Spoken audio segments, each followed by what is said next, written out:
Olá pessoal, bem-vindos e bem-vindas. Você sabe que quinta-feira, a partir das 20 horas e 30 minutos, é o nosso momento de encontro com a Palavra de Deus.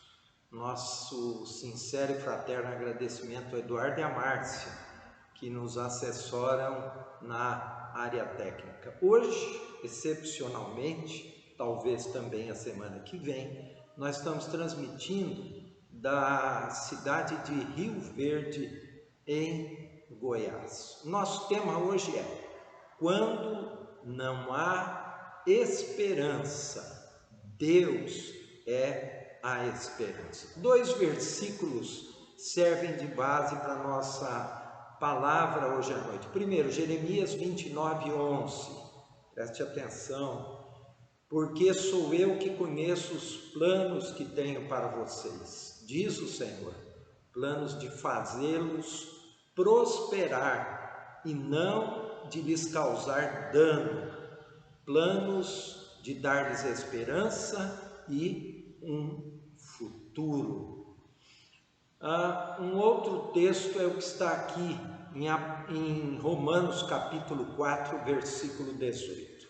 Abraão, contra toda esperança, em esperança creu, tornando-se assim pai de muitas nações, como foi dito a seu respeito, assim será a sua descendência.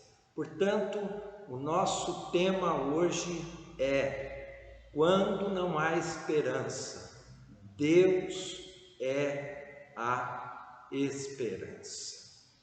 Vamos orar. Senhor nosso Deus, abrimos agora a Tua Palavra. Rogamos que o Teu Santo Espírito, que já falou conosco através deste estudo, fale com cada uma que vai assistir, que vai participar dessa transmissão agora ou posteriormente. Nós oramos em nome de Jesus. Amém. Eu quero repetir algo que eu tenho falado. A igreja nunca fecha. O que fecha é apenas o prédio ou o local de culto.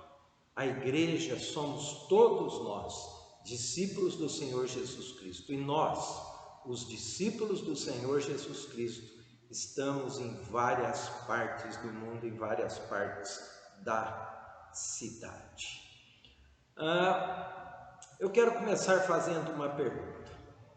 A quem interessa que o mundo e o nosso país, nosso estado e a nossa cidade continuem assim como estão?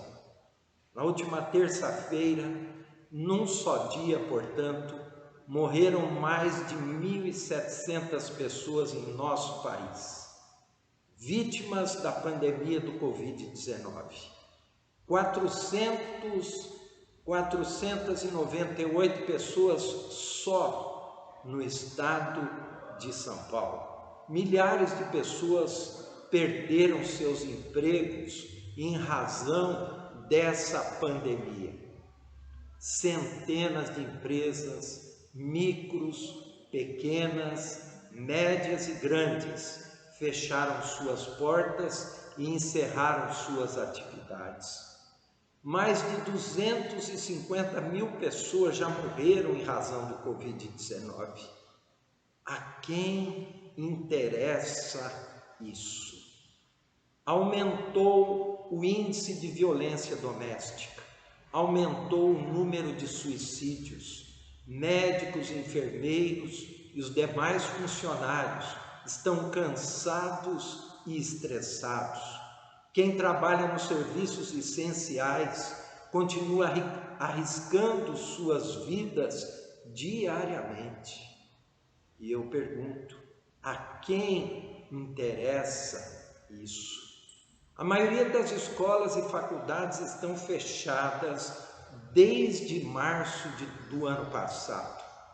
Muitos pais e filhos não se veem desde o ano passado. Avós, por exemplo, não podem receber visitas. parentes, amigos e conhecidos não podem, nem ao menos, dar um abraço. A quem interessa isso? Milhões de igrejas estão com seus prédios fechados no Brasil e no mundo. Centenas de missionários estão sem poder retornar ao Brasil. Outros tantos estão prontos para irem ao campo missionário. Todavia, não podem sair do nosso país. Eu sei da história de um casal de missionários que não puderam vir para passar o Natal, que estava sendo planejado já há mais de um ano, com seus entes queridos no Brasil. Eles iam trazer o único neto do avô. O avô ainda não conhece o neto, e agora o avô, que já é uma pessoa de bastante idade, chora, dizendo e pensando: talvez eu vou morrer por causa do Covid e não vou ver o meu único neto, o único neto que eu ainda não conheço. A quem interessa isso? Eu pergunto para você. Opiniões desencontradas, seja na área dos especialistas, seja entre os dirigentes da nação, milhares de fake news, pastores, o que é pior, falando e profetizando em nome de Deus para que o povo não se vacine. Eu vou arriscar responder essa pergunta. A quem interessa?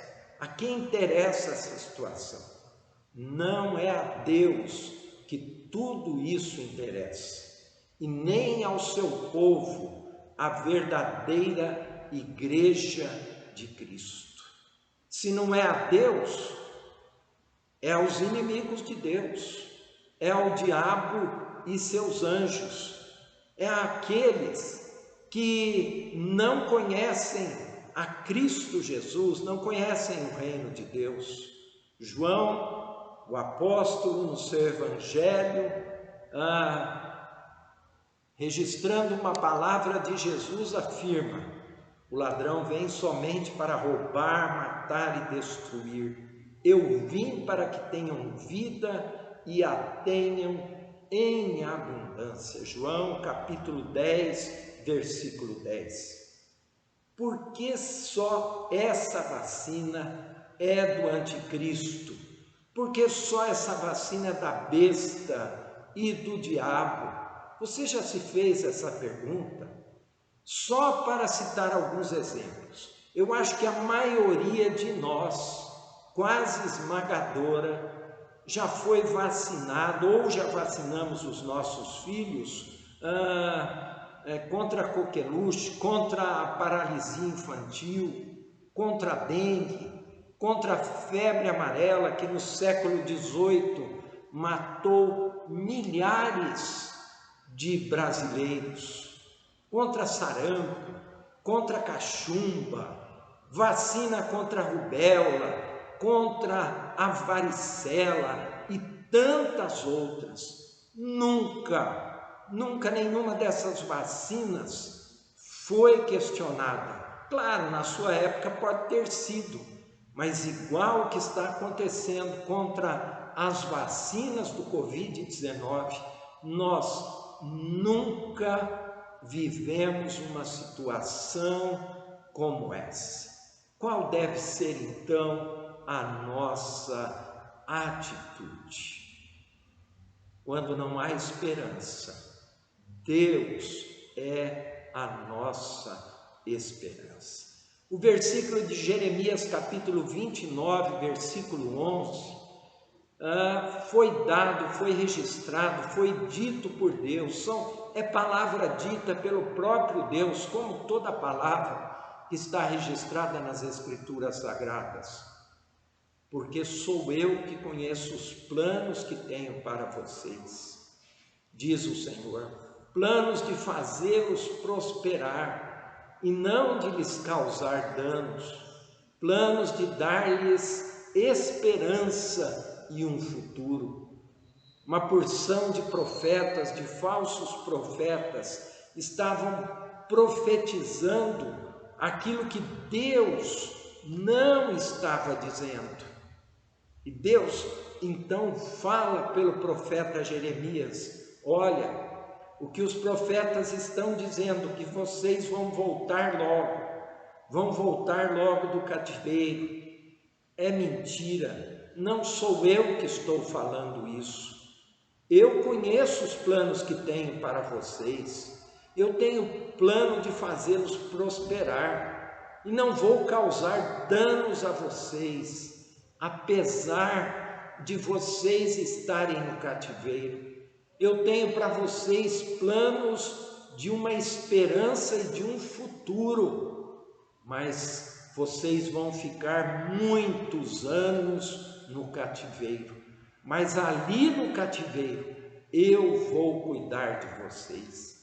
Uma porção de profetas estavam dizendo que o povo ia voltar logo, enchendo o povo de mentiras, de fake news, de falsas esperanças. Então Deus fala através do profeta Jeremias: eu não vou causar danos contra vocês, eu tenho plano de dar-lhes esperança e um futuro. O povo de Israel viveu por várias situações de cativeiro, destruição, guerras e desolações por causa de seus pecados, mas o Senhor sempre os livrou, e os livrou de cada situação, fazendo com que eles voltassem a olhar para o céu e esperar, mas esperar da maneira correta e no lugar correto. Eles desviavam sua esperança do Senhor e se enchiam de orgulho, de vaidade, de soberba, se enchiam de si mesmos e de pecado, e destruíam a si mesmos e destruíam a sua própria nação. O cativeiro era um lugar de perda de direitos e de liberdade. Era lugar de escravidão, de dor, de sofrimento e de humilhação. Após as guerras, o povo era saqueado, homens mortos, mulheres violentadas e crianças maltratadas. Eles eram comercializados como escravos e não tinham mais a liberdade de cultuar o seu Deus. Eles sentiam saudades do tempo que se alegravam na casa do Senhor, mas mesmo assim continuavam a cair nos mesmos erros. Mas Deus, que é rico em misericórdia, sempre vinha em resgate do seu povo amado e querido.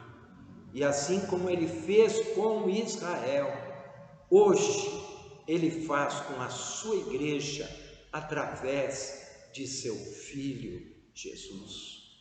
Nós, eu e você, estávamos mortos em nossos pecados e delitos, éramos inimigos de Deus, mas Ele veio para nos libertar de nosso cativeiro de pecado e escravidão, que nos tirava a esperança de viver. Uma grande definição de esperança é aquilo que está aqui em Romanos capítulo 4, versículo 18.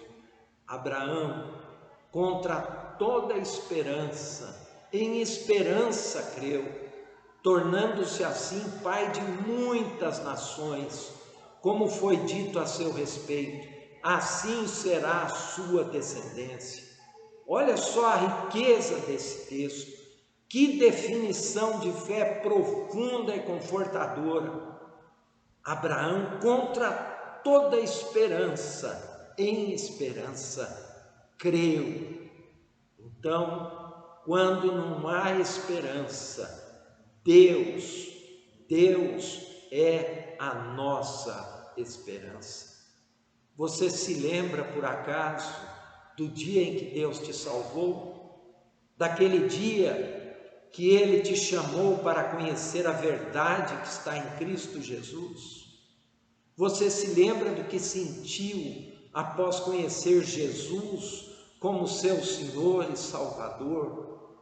De sentir o gosto da liberdade cristã, o perdão de pecados, a oportunidade de recomeçar, de ser uma nova criatura? Você lembra daquela situação que te aprisionava, daquela tribulação que parecia que nunca iria acabar? Você lembra como Deus te livrou? Você lembra como Deus te deu um motivo para se alegrar, um motivo para cantar, para louvar, para servi-lo novamente? Pois é, meu irmão e irmã, saiba que o mesmo Deus que libertou do cativeiro, que te libertou do cativeiro, daquele cativeiro que você estava, é o mesmo Deus em que você tem que depositar a sua esperança neste momento de tantos desencontros, de tantas mortes e de tanto sofrimento, Não perca a esperança. Quando não há esperança, Deus é a nossa esperança. Não importa o tempo que você vai precisar esperar, mas em quem você está esperando? No que você está esperando? Meu querido e minha querida, nós não olhamos para os homens, nós não olhamos para os fake news que se multiplicam, que chegam através do nosso celular às dezenas todos os dias. Nós não nos fixamos apenas na opinião dos dirigentes deste país, mas a nossa esperança é Deus. Porque quando nós olhamos para todos os lados, quando não há esperança, Deus é a esperança. Queridos, queridas, que o Senhor nos abençoe e até a próxima quinta-feira. Amém.